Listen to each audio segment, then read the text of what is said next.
Quando eu olho entro em contato com as características desse arquétipo ou dessa alma dessa energia, do ponto mais limpo dela, me vem muito uma coisa branca mesmo, uma coisa de limpeza, uma coisa de pureza, uma coisa cristalina, né? Toda essa energia angelical mesmo, quando a gente olha para aquilo que é de fato puro, sagrado, íntegro, essa elevação que a gente tem quando a gente escuta um coral sacro, por exemplo, muito bem colocado numa belíssima catedral, uma energia elevadíssima, quando você entra numa catedral tradicional, escuta aqueles coros angelicais e sente quase que uma sintonia onde existe uma estabilidade, mas existe um acesso a algo muito, muito sagrado, a algo muito puro, a algo muito intocado, muito cristalino, muito firme em princípios e colocações. Os uns têm essa conexão original com a bondade, com o que é bom, com o que é sagrado, com o que é puro, com o que é íntegro, com o que é princípios muito sagrados que regem as coisas como elas são, né? E todo um processo, toda uma questão da disciplina no melhor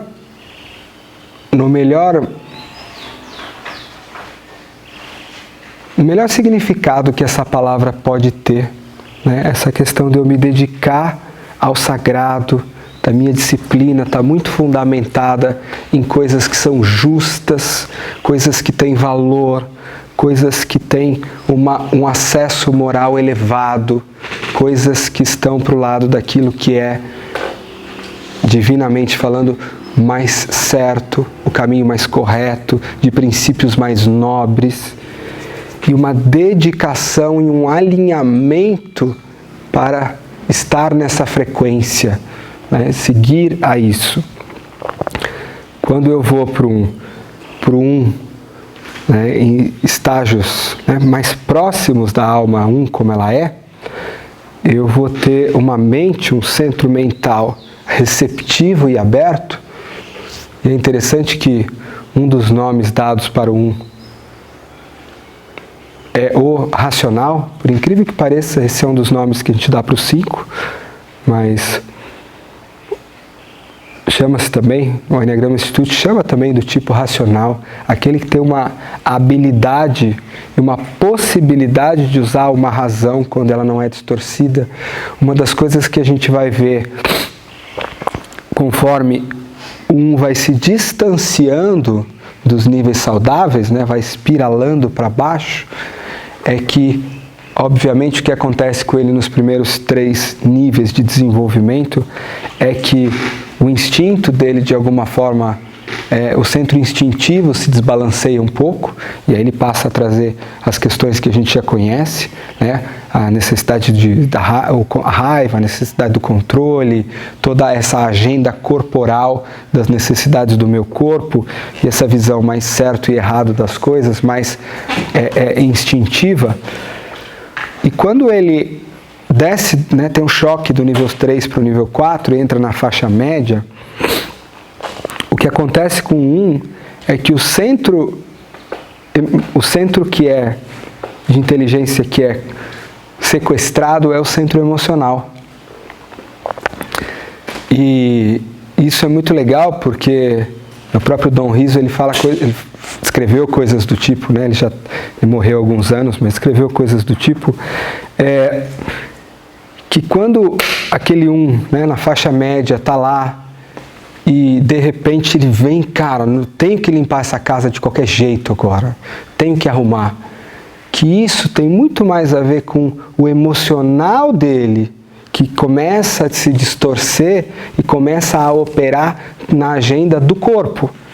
Então, o corpo dele que está distorcido, que precisa do controle, que precisa daquilo, do certo e errado, de repente o emocional também desbalanceia, e aí você tem, de fato, uma figura que é muito fácil de ver né, nas faixas médias de consciência, esse balanço, essa bagunça entre o centro instintivo e o centro emocional.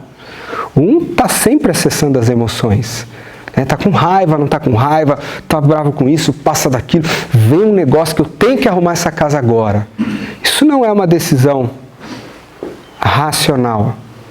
Essa é uma decisão emocional. E que vai operar segundo a agenda do meu corpo.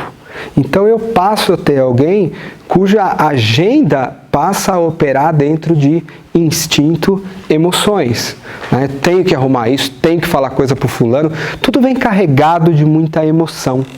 Ele não é uma coisa dissociada. O centro emocional está, de fato, bastante distorcido, principalmente nas faixas médias, e você vê as explosões, você vê as coisas acontecendo, e você vê que aquela emoção dá um impulso nele, que ele tem que fazer aquilo, ele tem que corrigir a determinada coisa, tem que botar a ordem naquilo que precisa ser colocado. Né? São movimentos muito ligados aos dois centros de inteligência, no caso o instintivo e depois o emocional, que se desbalanceia.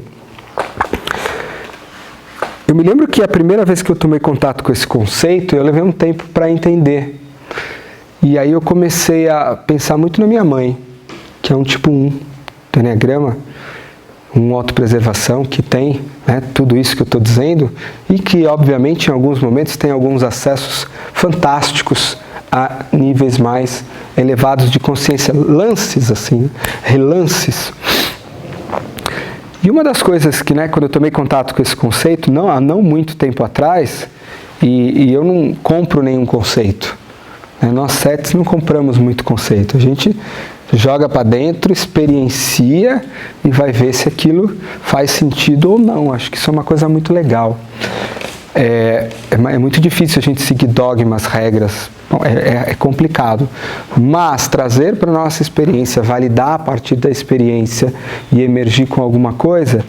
Então, validar essa história de que tem alguma coisa no centro mental do que não se distorce e permanece, de certa forma, sendo um centro aonde a tal conexão que ele tem nos pontos elevados com aquilo que é razoável, aquilo que faz sentido, aquilo que tem a ver com princípios, aquilo que tem a ver com justiça, permanece de alguma forma íntegro dentro dele.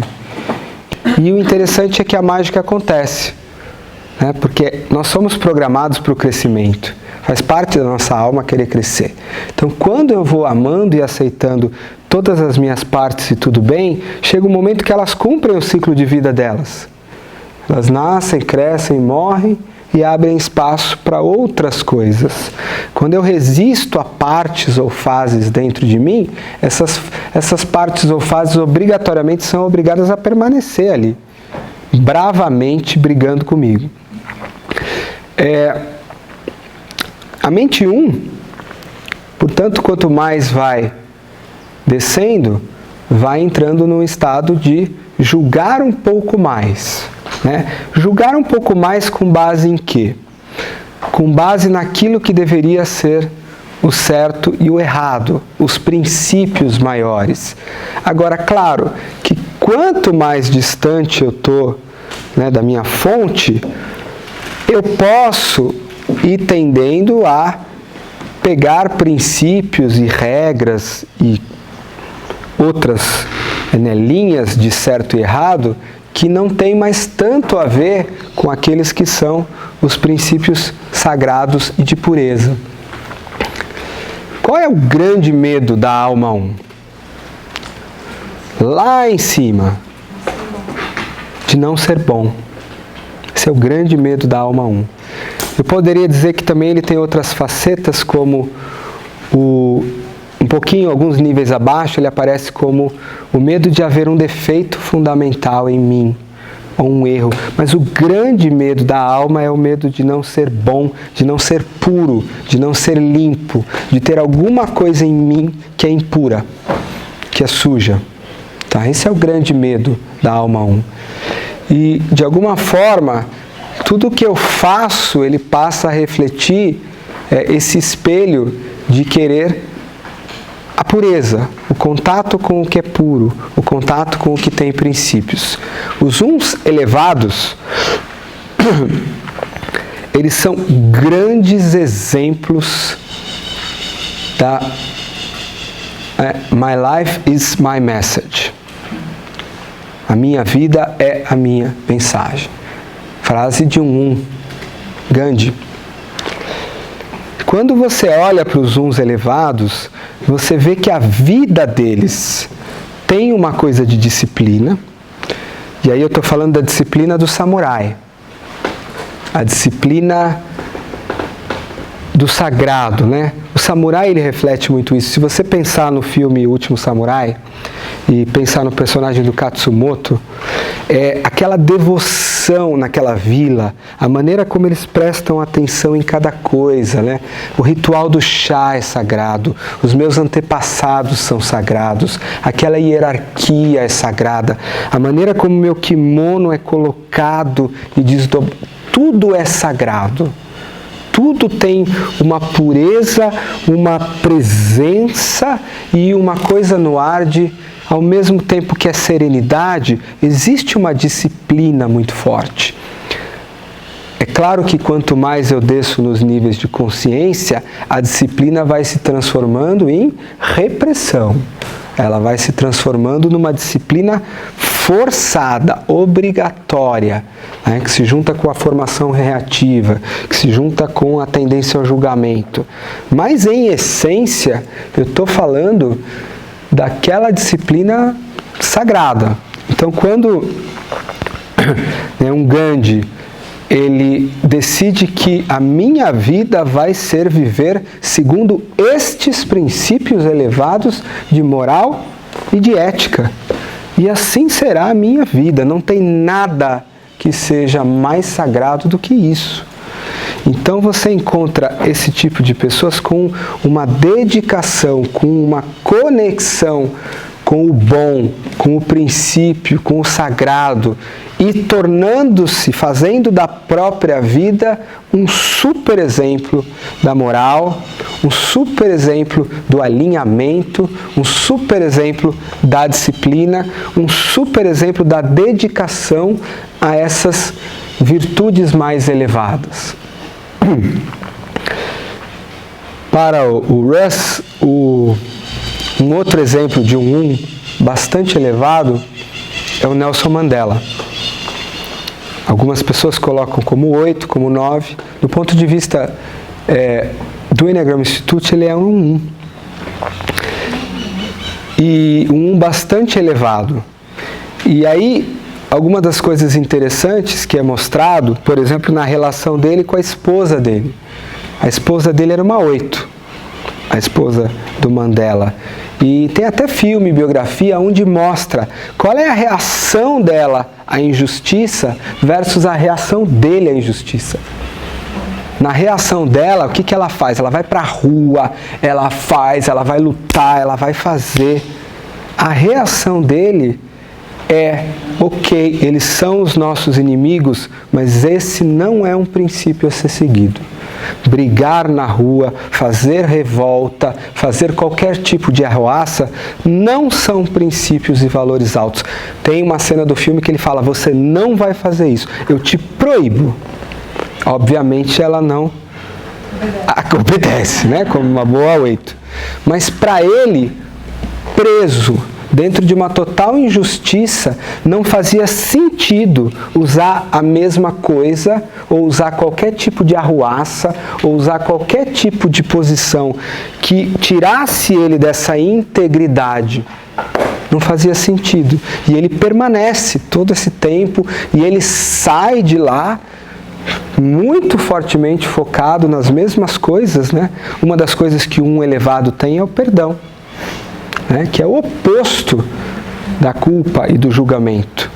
A capacidade de olhar para aquele, né, que de certa forma me agrediu, mas dados os princípios e valores de ética e moral, eu não vou pôr a mão na lama, não tem nada neste mundo que vai me tirar dos meus princípios mais elevados.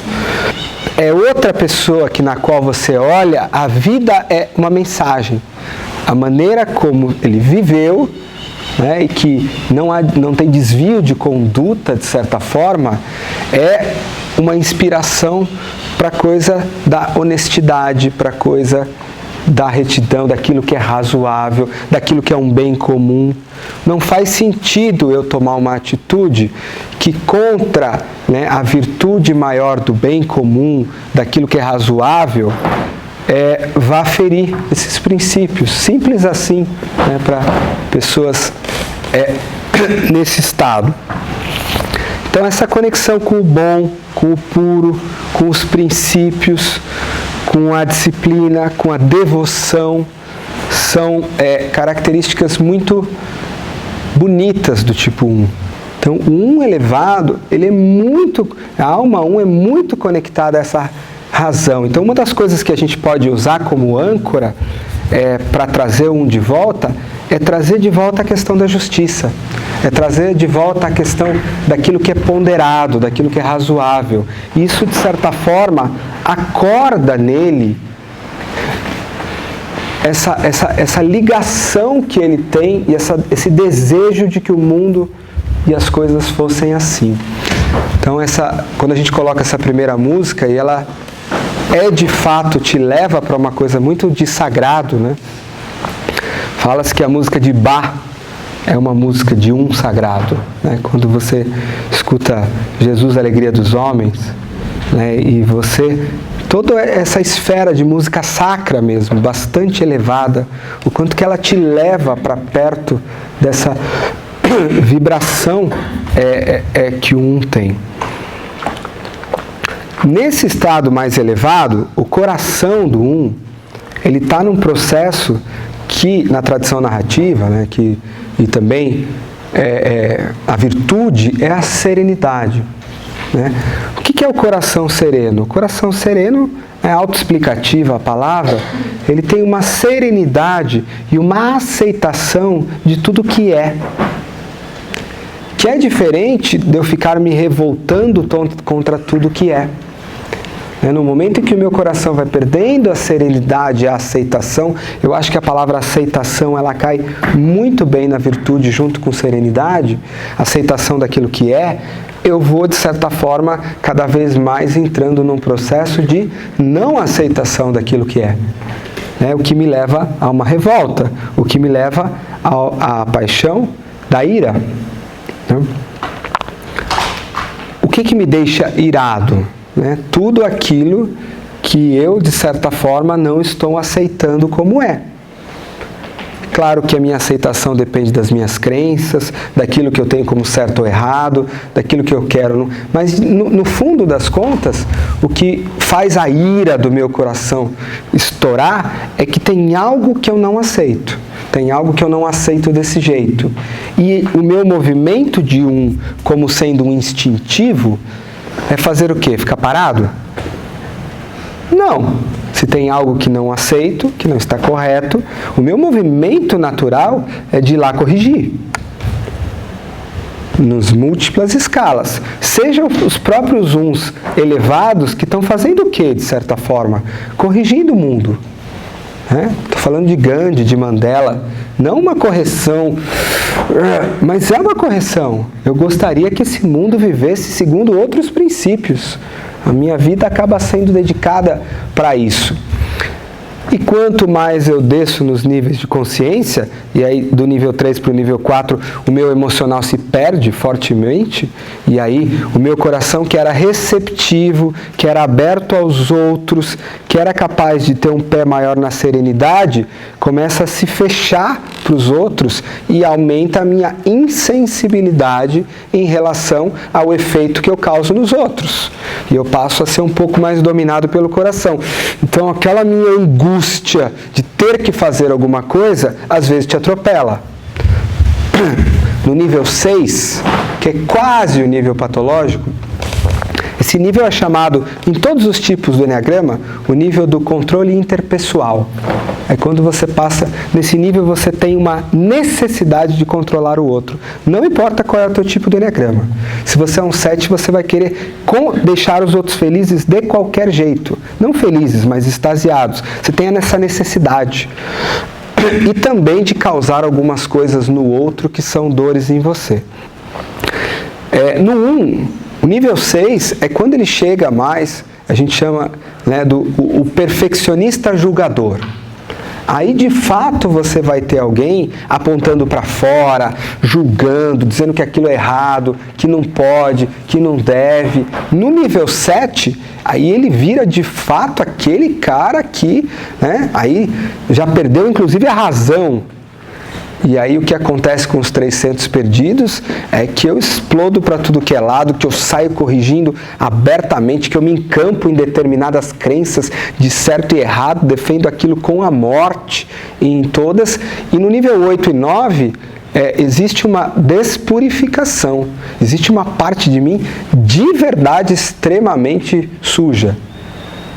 E uma outra parte dentro de mim que a nega fortemente. Não é muito comum eu ir tendo essa polaridade. Uma parte dentro de mim que julga outra parte dentro de mim. Uma parte dentro de mim que julga a outra parte errada. O que é o superego super desenvolvido do 1? É isso.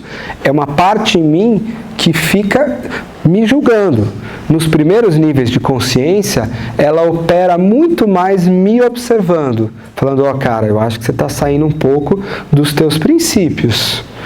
Nos níveis médios, meio para baixo, ela vai muito além de tentar me colocar de volta para os princípios e ela passa a julgar quem está fora de mim, fortemente. Né? Nível 6 e 7, eu vou lá e vou corrigir você, e vou pegar pesado, e vou. E vai aumentando a sensação de impureza. Tá? Então, essa é uma coisa importante porque você, como desenvolvedor ou como coach, vai precisar trazer para o 1 um acalmar desse superego, principalmente nas faixas médias. Você vai precisar trazer para ele aceitação do branco e do negro. Não serve para o 1 você apontar o negro que ele pode pisar e que todos nós podemos pisar e ficar dizendo para eles do tipo, olha, isso aqui é o errado, do tipo, tá? Não seria legal com nenhum de nós fazer isso. Porque para você julgar um comportamento seu como certo e errado, você está partindo de uma mente julgadora já e ponto. Tá? Que é diferente de você observar um comportamento, ter compaixão com ele e perceber que ele traz consequências para a tua vida, que talvez sejam consequências as quais você conscientemente esteja escolhendo não ter mais. Aí você está atuando numa lei fundamental da causa e da consequência. Fazer essa ideia de que tudo nele é puro, tudo nele é divino, tudo nele é do bem. Mesmo aquilo que é a sombra, entre aspas, que é julgado como a sombra. Então, desenvolver no ponto 1 a questão da aceitação, do aceitar em primeiro lugar a si mesmo.